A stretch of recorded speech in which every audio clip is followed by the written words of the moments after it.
Selamat pagi anak-anak. Apa kabar kalian hari ini? Harapan ibu kita semua dalam keadaan baik-baik saja. Oke, seperti biasa kita mulai pembelajaran kita. Kita diawali dengan doa.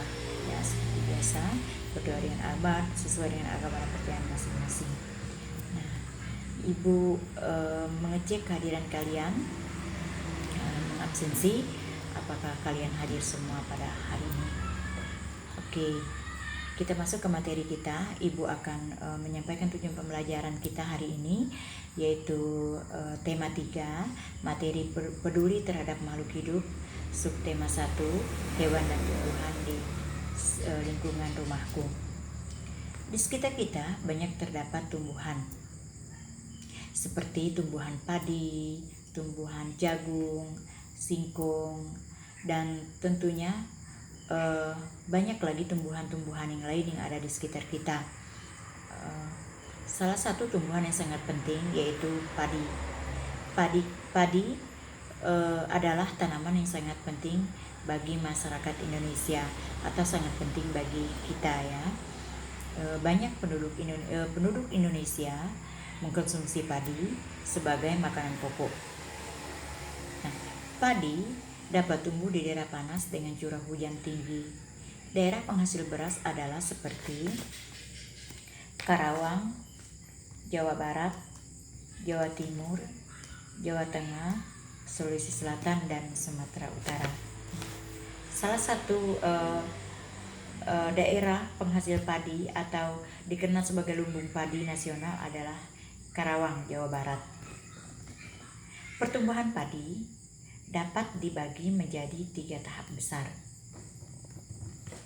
Pertama-tama, benih atau biji padi dimasukkan ke dalam karung goni dan direndam 1 malam di dalam air mengalir,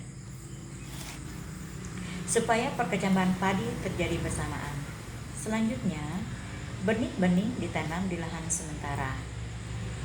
Bibit yang telah siap dipindah tanamkan ke sawah. Biji atau benih tadi akan tumbuh, berkecambah hingga muncul ke permukaan. Bakal akar dan tunas menonjol keluar, lalu batangnya memanjang.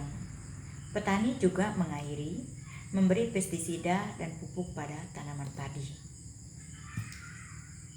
Selanjutnya, tanaman padi berbunga hingga gabah matang, berkembang penuh, keras, dan berwarna kuning. Gabah adalah bulir padi yang terbungkus dalam sekam atau kulit padi. Gabah ini nantinya yang akan dijadikan benih padi. Tahap pertumbuhan padi berlangsung antara 110 hari sampai hingga 130 hari. Setelah panen padi, gabah ditumbuk dengan lesung atau digiling sehingga sekam atau kulit padi terlepas dari isinya. Bagian isi inilah yang berwarna putih atau seringkali kita kenal dengan beras. Ada juga warna kemerahan, mungkin ada warna keunguan, bahkan ada warna yang hitam. Nah, itu disebut dengan beras. Setelah memperhatikan materi yang Ibu jelaskan tadi, Ibu berharap kalian bisa menjawab pertanyaan Ibu. Yang pertama, apa isi bacaan di atas? Nah, isi bacaan di atas ini adalah tentang materi yang Ibu sampaikan ke kalian, dan kalian nanti boleh membaca kembali materinya yang ada di buku kalian, itu halaman 1 sampai halaman 2. Nah, yang kedua, mengapa tanaman tersebut penting bagi masyarakat Indonesia? Nah, kalian jelaskan pertanyaan kalian. Yang ketiga, di mana tanaman tersebut dapat tumbuh? Yang keempat, berapa lama proses tanaman tersebut? Yang kelima, apa yang dimaksud dengan gabah? Nah, di sini tuliskan jawabanmu atau tuliskan jawaban kalian, dan kalian boleh mengirimnya melalui WA pribadi Ibu. Oke. Di sini ada beberapa cara untuk mempertahankan padi agar tetap bisa dinikmati oleh masyarakat Indonesia atau bisa dinikmati oleh kita. Yang pertama, menjaga bibit agar dapat ditanam kembali. Yang kedua, menjaga lahan pertanian, jangan sampai lahan digunakan untuk kebutuhan lain, misalnya dijadikan untuk mendirikan bangunan. Terus yang ketiga, menjaga kebersihan lingkungan sekitar. Sampah akan menyebabkan banjir. Apabila terjadi banjir, maka tanaman padi tidak akan bisa tumbuh. Yang keempat, saluran air dijaga agar tetap mengalir. Yang kelima, penggunaan beras yang tidak berlebihan. Karena jumlah penduduk yang meningkat akan meningkatkan kebutuhan yang besar terhadap padi. Penggunaan beras sesuai kebutuhan akan sangat membantu kita. Nah, oke anak-anak, setelah kita belajar materi tentang tanaman yang ada di sekitar kita, kita akan masuk ke materi selanjutnya, yaitu IPS. Di sini Ibu bertanya, apakah pernahkah kalian melihat atau pergi bermain-main ke pantai? Nah, di sini pantai ada dua, yaitu pantai dengan pengertian pantai adalah daerah yang berbatasan langsung dengan laut. Pantai ada yang landai dan ada pula yang terjal. Pantai yang landai biasanya digunakan untuk objek wisata. Nah, dataran tinggi adalah permukaan bumi yang ketinggiannya 500 meter di atas permukaan laut. Dataran tinggi biasanya dimanfaatkan untuk peristirahatan, bisa juga untuk objek wisata dan usaha perkebunan. Dataran rendah adalah